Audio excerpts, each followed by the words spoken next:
Bienvenue en 2045. Notre espèce vient de connaître un tournant dans son évolution.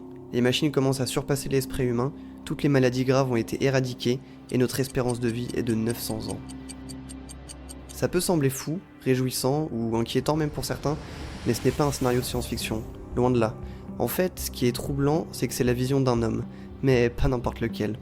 Il s'appelle Ray Kurzweil et pour que vous compreniez vraiment pourquoi sa vision du futur est si perturbante, il faut reprendre au commencement. Tout commence le 12 février 1948 dans le Queens, à New York. Ray naît dans une famille juive. Son père est musicien et chef d'orchestre et sa mère est peintre. Et je pense pas trop m'avancer en disant que cet environnement, qui est centré sur la créativité, va beaucoup influencer notre futur génie. Et en fait ça, on le voit dès ses premiers pas, parce qu'à 5 ans, l'âge où les autres enfants commencent à peine à apprendre l'alphabet, Ray réalise qu'il peut construire des machines à partir d'éléments trouvés dans le garage de son père. C'est le début de sa passion pour le bricolage, une passion qui va très bientôt changer sa vie. Quelques années plus tard, son oncle, qui est ingénieur, lui apprend les bases de l'informatique. Ray développe alors son premier programme. Et comme il fait pas les choses à moitié, il va même lui donner un petit nom, Cybernetic Music Composer. Ce programme donc est capable de générer des partitions dans le style des grands compositeurs classiques. Et juste un petit rappel, parce qu'on a tendance à l'oublier, à ce moment-là, il n'a que 15 ans. Rendez-vous compte, en 1963, ce gamin de 15 ans a créé un programme informatique complexe capable de générer des partitions de musique. Vous commencez à voir à qui on a affaire ? Non, parce qu'il va pas s'arrêter là. 2 ans plus tard, il va aller présenter son invention dans l'émission I've Got a Secret. C'est sa première apparition à la télé, et laissez-moi vous dire que ça se passe exactement comme vous pouvez l'imaginer. Très bien. Il présente en détail le fonctionnement de son programme, et les experts qui écoutent ce gamin de 17 ans leur expliquer comment il a mis au point un logiciel aussi puissant sont conquis. Ça s'est même tellement bien passé qu'il va remporter le premier prix de l'International Science Fair et le Westinghouse Talent Search, qui sont des concours scientifiques très réputés aux États-Unis. Grâce à l'immense succès de son invention, il intègre ensuite le prestigieux Massachusetts Institute of Technology, que vous connaissez sûrement mieux sous le nom de MIT. Là-bas, il va suivre des cursus d'informatique et d'ingénierie pour préparer ses projets au mieux. Et là, vous devez commencer à vous dire, ok, bon, un gamin au profil créatif invente des trucs de dingue, mais c'est ni le premier ni le dernier. Et c'est là que vous vous trompez. Parce que c'est seulement à partir des années 70 que notre petit génie, qui n'est plus si petit d'ailleurs, va commencer à avoir un impact non plus dans des petits secteurs de geeks, mais sur le monde entier. Comment vous allez me dire ? C'est simple, il invente un nouveau truc.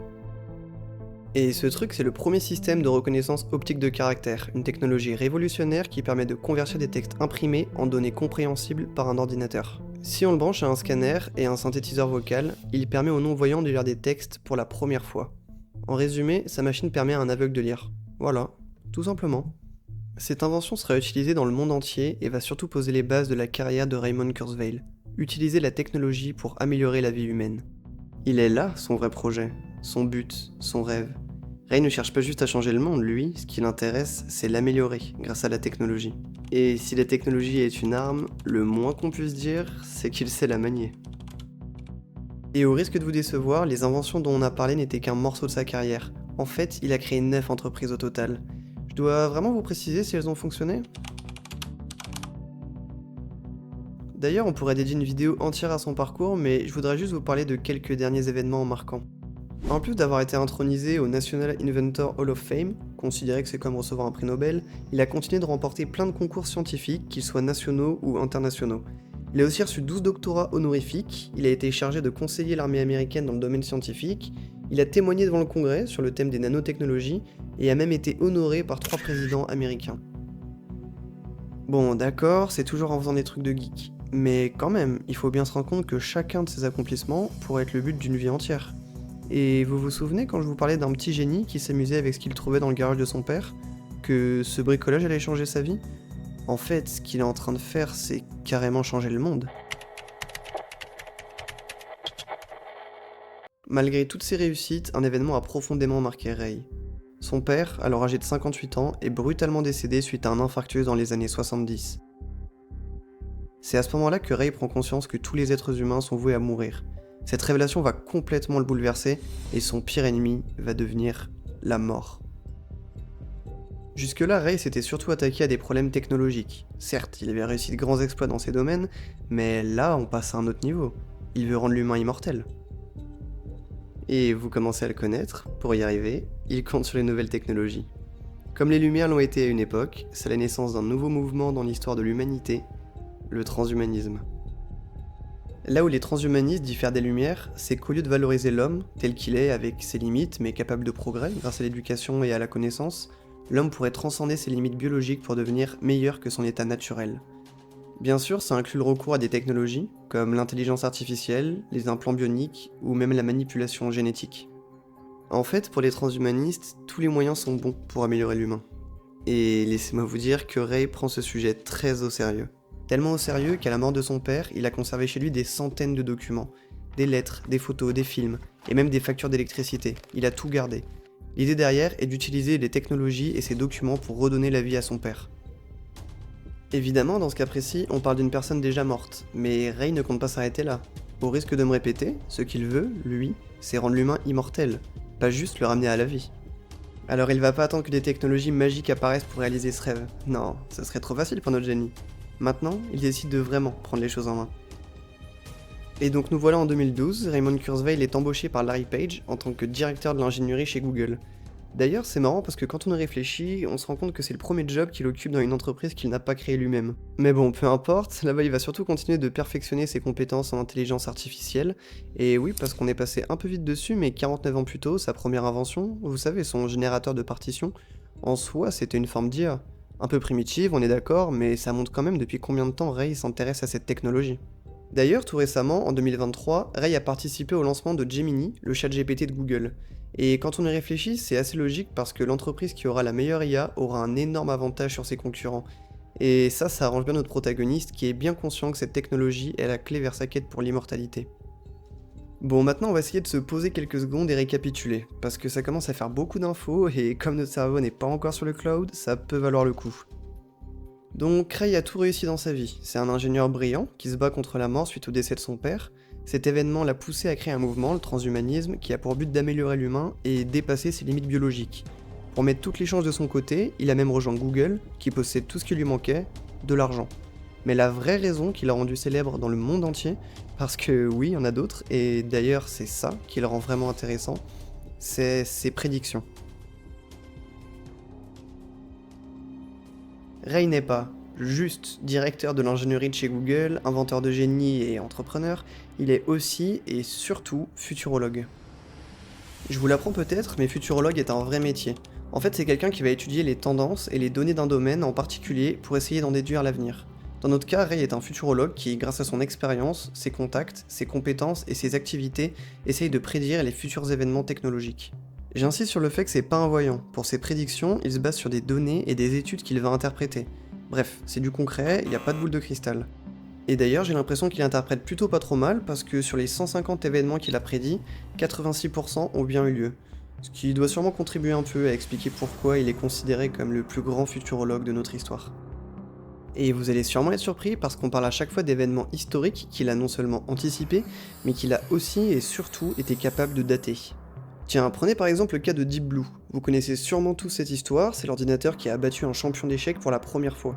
Si cet événement est si connu aujourd'hui, c'est parce qu'il a marqué notre histoire. C'était la première fois qu'une machine surpassait l'homme sur le plan intellectuel. Et Ray avait prédit cet événement 7 ans avant qu'il n'arrive. Ça vous impressionne pas? Ok, on continue. Dans les années 70, il avait annoncé qu'en 2000, un ordinateur serait capable de répondre à des requêtes simples en cherchant des réponses sur internet. Et je crois que ça existe, ce machin. Google? Peut-être? Non, toujours pas convaincu? Allez, un petit dernier. Au même moment, il avait aussi prédit qu'en 2009, on pourrait parler à nos ordinateurs et que des lunettes permettront de voir en réalité augmentée. Je sais pas si vous vous rendez bien compte, mais les années 70, c'est 14 ans avant la création de Tetris. Autant vous dire qu'à cette époque, les ordinateurs coûtent extrêmement cher et sont uniquement utilisés pour des tâches bien spécifiques. Et à cette même époque, Ray était capable de prédire avec précision quand auraient lieu les plus grands bouleversements technologiques. Et donc... Bienvenue en 2045. Notre espèce vient de connaître un tournant dans son évolution. Les machines commencent à surpasser l'esprit humain, toutes les maladies graves ont été éradiquées, et notre espérance de vie est de 900 ans. Je crois que vous l'avez compris, ce scénario, qui nous paraît complètement fou tant il diffère de la réalité que nous connaissons, est en fait la prédiction pour 2045 de Raymond Kurzweil, le génie qui a déjà changé le monde grâce à ses inventions, mais surtout qui a vu juste dans 86% des cas. 20 ans. C'est ce qu'il nous reste avant que ces prédictions se réalisent. Mais vu ce qu'il annonce, je pense que ça vaut le coup qu'on s'y attarde un peu plus. D'ailleurs, c'est pas bien compliqué vu qu'il a fait un TEDx 6 mois avant que je prépare cette vidéo et qu'il a sorti 2 livres sur sa vision du futur. Alors, qu'est-ce qu'il y dit? Déjà, il commence par nous rappeler que ça fait 61 ans qu'il fait de l'IA. Bon, je comprends, il y en a pas beaucoup sur Terre qui doivent pouvoir dire ça. Et juste après cette petite formalité, il prédit l'AGI pour 2029. L'AGI, c'est l'intelligence artificielle générale, un type d'intelligence artificielle qui serait capable d'accomplir n'importe quelle tâche intellectuelle qu'un être humain peut réaliser. Cette forme d'IA s'oppose aux IA spécialisées, comme ChatGPT, qui n'a pas encore la capacité de raisonner comme un humain, et donc en 2029, cette IA polyvalente, capable de penser et réfléchir comme un humain, devrait voir le jour selon lui. Lorsque cette forme d'IA existera, elle aura un énorme impact sur plein de domaines, et Ray pense que le plus impacté sera la médecine. Il prédit donc qu'en 2030, l'humanité devrait atteindre le concept de Longevity Escape Velocity, aussi appelé LEV, la vélocité d'échappement de la longévité en français, est un concept en médecine qui décrit le moment où les progrès scientifiques permettront à notre organisme de vieillir moins vite que notre vrai âge. En gros, lorsqu'on gagnera 1 an, notre organisme ne gagnera que quelques mois. En d'autres termes, c'est le moment où les traitements contre le vieillissement permettront de prolonger la vie humaine. Et pour lui, 5 ans plus tard, en 2035 donc, lorsqu'on gagnera 1 an, notre organisme ne vieillira plus du tout. C'est d'ailleurs au moment où on aura atteint cet équilibre qu'on pourra considérer que l'humain est immortel. Et c'est aussi pour ça que Ray dit que le premier humain immortel est déjà né. Mais ces prédictions s'arrêtent pas là, parce qu'il prévoit aussi qu'au même moment, des nanorobots permettront de connecter notre cerveau directement au cloud. L'intérêt? Augmenter notre mémoire et optimiser nos capacités de réflexion. Et c'est justement grâce à ces améliorations et l'aide de l'IA générale que Ray termine sur sa principale prédiction. La plus connue, la plus controversée, mais aussi la plus captivante. La singularité. Pour lui, en 2045, l'espèce humaine atteindra un tournant historique qui remettra en cause la notion même d'être humain. Vous vous souvenez du transhumanisme? Ce moment où la biologie et la technologie fusionnent pour donner naissance à une version améliorée de nous-mêmes? Un être humain tellement amélioré qu'il ne craint plus les maladies, ne vieillit plus et a des capacités cognitives des milliers de fois supérieures à nos capacités actuelles? Figurez-vous que c'est justement ce que Raymond Kurzweil appelle la singularité. Et il a annoncé et même écrit dans ses bouquins qu'on y sera en 2045. Ces prédictions nous paraissent aujourd'hui bien difficiles à croire, à la fois car on a du mal à se les imaginer, mais aussi parce qu'elles découlent elles-mêmes d'événements complexes techniquement. Pourtant, Ray maîtrise parfaitement ces sujets. En 1963, quand il n'avait que 15 ans, il commençait déjà à faire de l'IA, et en 2023, il a participé au lancement de Gemini. Ces technologies et cette singularité, qui dépendent en grande partie de l'IA, il les a étudiées toute sa vie. Ce que j'essaie de vous dire, c'est que Raymond Kurzweil n'a rien à voir avec Elon Musk par exemple, qui nous annonce qu'on ira sur Mars en 2028. Ray est un expert qui fait ça uniquement pour la science et ses convictions, pas pour l'argent. Alors, est-ce que l'IA est capable ou non de nous permettre d'atteindre cette singularité? Ce serait bien prétentieux pour moi de répondre à cette question, mais quand je vois les avancées des IA ces dernières années, franchement, ça me paraît plausible. Et quand j'écoute Ray parler, en gardant en tête toute son histoire, j'ai envie de laisser une chance à cette hypothèse. Mais il y a un problème. Ce futur qu'il décrit, même si on a beaucoup de mal à se l'imaginer, soulève énormément d'interrogations. À commencer par la dynamique des générations. La nature est bien faite, au fur et à mesure du temps, les générations succèdent. S'il n'y avait pas ce roulement, les idées et donc le progrès évolueraient bien plus lentement. Ok, prenons un exemple. Imaginez un monde où vos grands-parents sont toujours en vie ou continuent de vivre grâce aux avancées technologiques. Supposons qu'ils aient grandi dans une époque où les droits des femmes étaient largement ignorés et où la guerre d'Algérie, par exemple, façonnait les mentalités. Si ces générations impactaient les décisions politiques et sociales actuelles, il serait très difficile, voire impossible pour les nouvelles générations de faire changer les choses.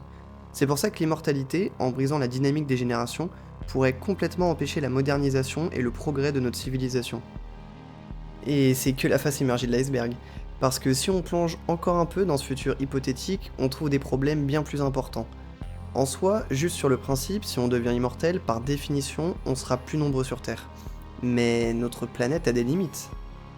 Par exemple, entre 1950 et 2000, la population mondiale a été multipliée par 2,4. Mais la consommation des ressources et les impacts environnementaux, eux, ont augmenté 3 à 7 fois plus vite. Imaginez maintenant les énormes problèmes de ressources auxquels on ferait face si tous les humains vivaient pendant 900 ans.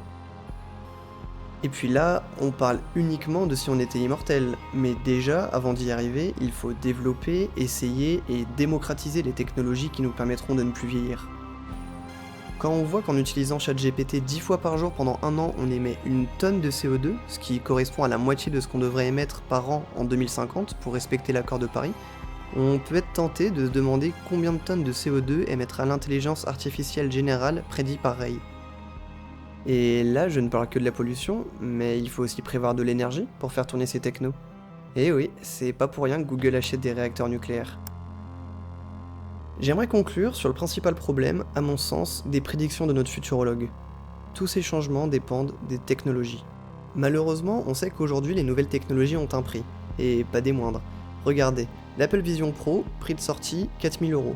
C'est normal, c'est nouveau, mais les nanorobots et les intelligences artificielles dont nous parle Ray coûteront bien plus cher, sûrement des dizaines de milliers d'euros à leur sortie. Alors que pensez-vous qu'il se passera quand une puce permettant d'améliorer le cerveau ou de ne plus vieillir sera mise dans le commerce? Et oui, vous le voyez venir, les pays privés de ces technologies se feront dépasser, et l'écart qui se creusera un peu plus chaque jour au fil des avancées scientifiques provoquera inévitablement des inégalités sociales comme nous n'en avons jamais connues. Donc si en 2045 la singularité est atteinte, qu'adviendra-t-il des personnes privées de ces technologies? Pendant que certains passeront plus de temps avec leurs proches et mèneront une vie plus facile, est-ce que cette exclusion numérique entre pauvres et riches ne mettra pas définitivement fin à l'égalité entre les hommes? Et pour autant, est-ce que vous pensez que ces questions empêcheront l'humanité de se diriger vers une singularité annoncée 20 ans en avance par un des plus grands génies de notre histoire?